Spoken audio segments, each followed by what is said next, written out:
नमस्कार, बुलेटिन में आपका स्वागत है। आपके साथ मैं हूं जीनत सिद्दीकी। शुरुआत करते हैं खबरों की। आगरा से बड़ी खबर आ रही है। दोहरा हत्याकांड हुआ था और उसका आरोपी गिरफ्तार हो गया है। पुलिस मुठभेड़ के बाद इसे गिरफ्तार किया गया है। एक युवती और उसकी मां की कल हत्या हुई थी। हत्या के बाद आरोपी को पुलिस ने पकड़ा है। पुलिस मुठभेड़ में आरोपी के पैर में गोली लगी है। प्रेम प्रसंग की वजह से ये शुरुआत में जानकारी आई कि प्रेम प्रसंग की वजह से इसने अपनी प्रेमिका और उसकी मां की हत्या कर दी थी। अब पुलिस दबिश दे रही थी क्योंकि ये फरार हो गया था हत्या के बाद से। अब जानकारी ये मिल रही है कि मुठभेड़ के दौरान इसे पकड़ा गया है और क्योंकि भागने की इसने कोशिश की, इसके पैर में गोली लगी क्योंकि पुलिस को मजबूरन फायर करना पड़ा।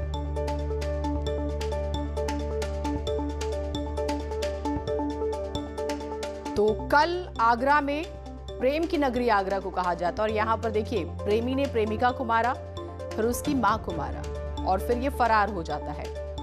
पुलिस दबिश दे रही थी कल से और मुठभेड़ के दौरान इसको पकड़ा गया। आरिफ हमारे साथ, हमारे सहयोगी जुड़े हुए हैं। आरिफ, क्योंकि मुठभेड़ के बाद पकड़ा गया, यानी कि ऐसा लगता है जैसे कोई प्रोफेशनल गुंडा हो और पुलिस को इसने काफी परेशान किया। कैसे इसकी गिरफ्तारी हुई? देखिए जीनत, प्रोफेशनल गुंडा तो इसको नहीं कह सकते क्योंकि ये प्रेम प्रसंग मामला था और प्रेम प्रसंग के चलते ही इस आरोपी ने अपनी प्रेमिका की हत्या की थी और उसकी मां की हत्या की थी। लेकिन ये रात में भागने की कोशिश जरूर कर रहा था क्योंकि जिस जगह मुठभेड़ हुई है वो पूरा इलाका जंगल का है, बीहड़ का इलाका है। वहाँ अगर एक भी तीली भी जलती है तो दूर से दिखाई देती है। तो ये मोटरसाइकिल पर भागने की कोशिश कर रहा था। पुलिस लगातार जो गश्त पे थी, इलाके में डबल मर्डर हुआ था। जैसे ही मोटरसाइकिल की लाइट दिखाई दी और जैसे ही मोटरसाइकिल लाइट दिखाई दी, पुलिस ने उसको रोकने की कोशिश की और इस आरोपी जो गोविंदा है उसने पुलिस पर गोली चला दी और जवाबी फायरिंग भी पुलिस ने की और उसके पैर में गोली लग गई। लेकिन फिलहाल पुलिस ने गिरफ्तार कर लिया गया है। लेकिन जो बता रहे हैं प्रेम प्रसंग के चलते ही दोहरा हत्याकांड हुआ था। लेकिन पुलिस आज दिन में प्रेस वार्ता करेगी और बताएगी आखिरकार दोहरा हत्याकांड क्यों हुआ था। एक बात स्पष्ट कीजिएगा, प्रेम प्रसंग था तो समस्या क्या आ रही थी कि इसने मां को भी मारा और बेटी को भी मतलब अपनी प्रेमिका को भी मार दिया? देखिए बिल्कुल, चूंकि अभी वो घायल है, हॉस्पिटल में एडमिट है। अब पुलिस के आला अधिकारी जो है उसके बयान लेंगे और रिकॉर्ड दर्ज करेंगे आखिरकार ऐसी क्या वजह हो गई जिसमें एक युवती और उसकी मां की हत्या की। लेकिन जो जानकारी मिल रही है कि प्रेम के चलते ही हत्या की है। लेकिन वजह क्या थी? देखिए, या तो प्रेमिका ने मना किया हो शादी करने से या कोई और वजह रही होगी। ये सारी जो वजह है हत्या की, ये दोपहर के आसपास पता चल पाएगी जब पुलिस के आला अधिकारी पूरे मामले की ब्रीफ करेंगे। बिल्कुल, थोड़ा सा इंतजार करना होगा जब प्रेस कॉन्फ्रेंस होगी पुलिस के इस मामले को लेकर, क्योंकि कल बहुत सारे सवाल हो रहे थे कि आखिर जिस तरह से अपराध बढ़ रहा है और ये डबल मर्डर के बाद आगरा में जो है सवाल उठ रहे थे कि आखिर कैसे इतनी बड़ी घटना को अंजाम दे दिया गया। लेकिन अब जो है ये गिरफ्त में आ गया है। थोड़ा सा इंतजार करना होगा कि इसने घटना को अंजाम क्यों दिया, ये बात स्पष्ट हो जाएगी। लेकिन इसके पास असलहा था, इसने पुलिस पर फायर किया। देखिए किस तरह से आपराधिक मानसिकता जो है नजर आ रही है।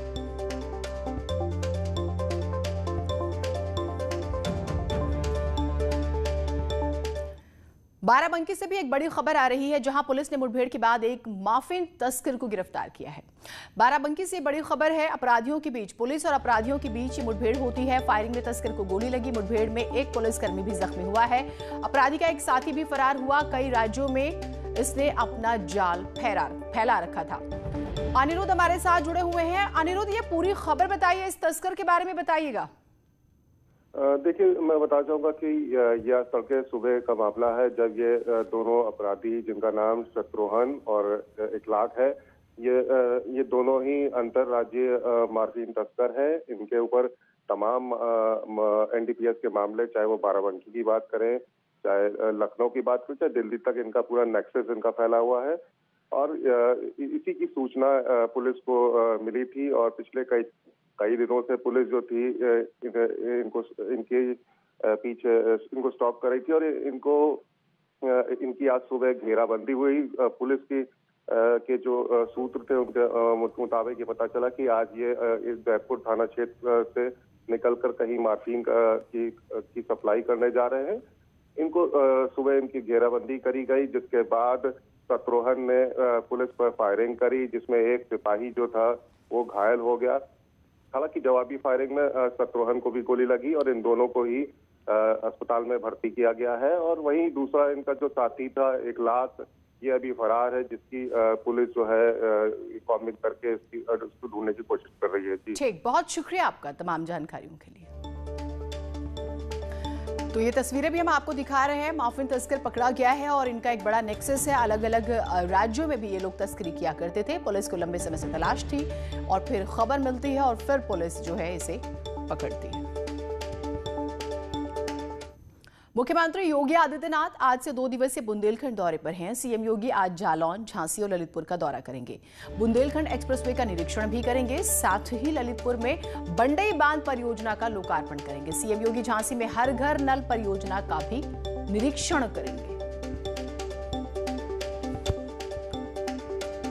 तो महत्वपूर्ण योजनाएं हैं ये। लंबे समय से सरकार इस पर काम कर रही है। खासतौर से जब आप झांसी की बात करते हैं, बुंदेलखंड की बात करते हैं, पानी एक बुनियादी समस्या है और सालों से चली आ रही है। हर घर जल, हर घर नल और फिर हर घर जल, एक ड्रीम प्रोजेक्ट मुख्यमंत्री का, जिस पर लगातार प्रशासन काम कर रहा है। और मुख्यमंत्री आज इसका निरीक्षण करेंगे, यानी कि कितना काम हुआ, कितना बाकी है, कहां कमियां हैं और कहां सुधार की जरूरत है। अगर कहीं कोई लापरवाही है तो फिर किस तरह से उसको भी दूर किया जाए और कैसे तेजी के साथ आगे बढ़ा जाए। साथ ही बुंदेलखंड एक्सप्रेसवे, जो कि बहुत ज्यादा जरूरत थी, उसका भी निरीक्षण करें।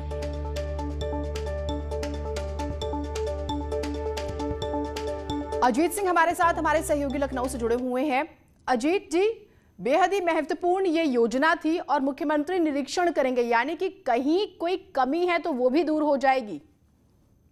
देखिए बिल्कुल जी, सीएम का 2 दिवसीय दौरा है बुंदेलखंड का और हमेशा से मुख्यमंत्री योगी आदित्यनाथ के जो ड्रीम योजना है बुंदेलखंड में, उसको लागू करने की प्राथमिकता रहती है। आज 12 बजे झांसी पहुंचेंगे। उसके अलावा सीएम जो है नगर निगम में जो बने इंटीग्रेटेड है कमांड कंट्रोल रूम, उसका भी निरीक्षण करेंगे। और 9,000 करोड़ की जो जल जीवन मिशन के तहत नल से जल परियोजना का सीएम स्थलीय निरीक्षण करेंगे। यानी जो प्रधानमंत्री का भी ड्रीम प्रोजेक्ट है कि 2024 से पहले सभी लोगों के अपने नल से अपना जल प्राप्त करने की जो योजना है, उसके तहत इसके अलावा अमृत योजना, स्मार्ट सिटी, स्वामित्व योजना, IGRS, PM Samman Nidhi, Covid vaccination, इन सभी की समीक्षा मुख्यमंत्री करेंगे।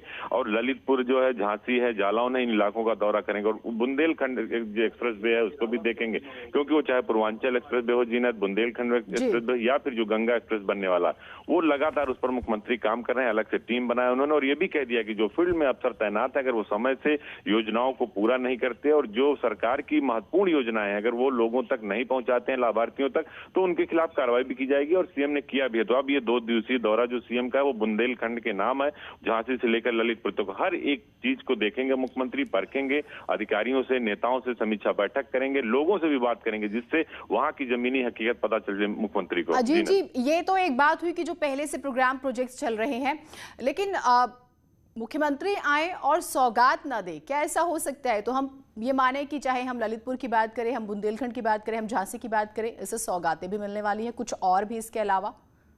देखिए बिल्कुल, बुंदेलखंड के लिए सबसे बड़ी सौगात है, जो वहाँ सबसे बड़ी समस्या है वो जल की है, यानी पानी की। पानी वहाँ बहुत मुश्किल होता है, सूखा पड़ता है। आप देखते हैं जब भी गर्मी आती है वो इलाका पूरा सूख जाता है, लोग मजबूर होने लगते हैं, किसान मजबूर होने लगते हैं। लिहाजा सबसे बड़ी सौगात होगी 9,000 करोड़ की जल जीवन मिशन के तहत चल रही योजनाओं का जो शुभारंभ करेंगे मुख्यमंत्री, उसका निरीक्षण करेंगे। अमृत योजना जिसको कहा जाता है, तो निश्चित तौर पर बुंदेलखंड के लोगों को बड़ी सौगात मुख्यमंत्री दे रहे हैं। इसके पहले defence corridor, Bundelkhand express way और अब अमृत योजना और हर घर को नल से जल, ये योजना, तो बड़ी सौगात बुंदेलखंड के लोगों के लिए मुख्यमंत्री देंगे। और वहाँ लोगों से बात भी करेंगे, जिससे उनको इस बात का पता चल पाए कि आखिर स्थलीय निरीक्षण के समय जो जमीनी हकीकत है वो क्या है, कहीं अधिकारी गुमराह तो नहीं कर रहे हैं, कहीं कागजों में आंकड़ा तो नहीं पेश कर रहे हैं। चलिए, बहुत शुक्रिया आपका तमाम जानकारियों के लिए। तो कोई लापरवाही होगी तो फिर उसके खिलाफ सख्त कार्रवाई भी होगी। उत्तर प्रदेश में भले ही अभी चुनाव की सुगबुगाहट ना हो, लेकिन पार्टियों ने अपनी कमर कसनी शुरू कर दी है। बीजेपी इसी साल जुलाई में 2022 का चुनावी बिगुल गोरखपुर से फूंक सकती है। इसका शंखनाद प्रधानमंत्री नरेंद्र मोदी कर सकते हैं।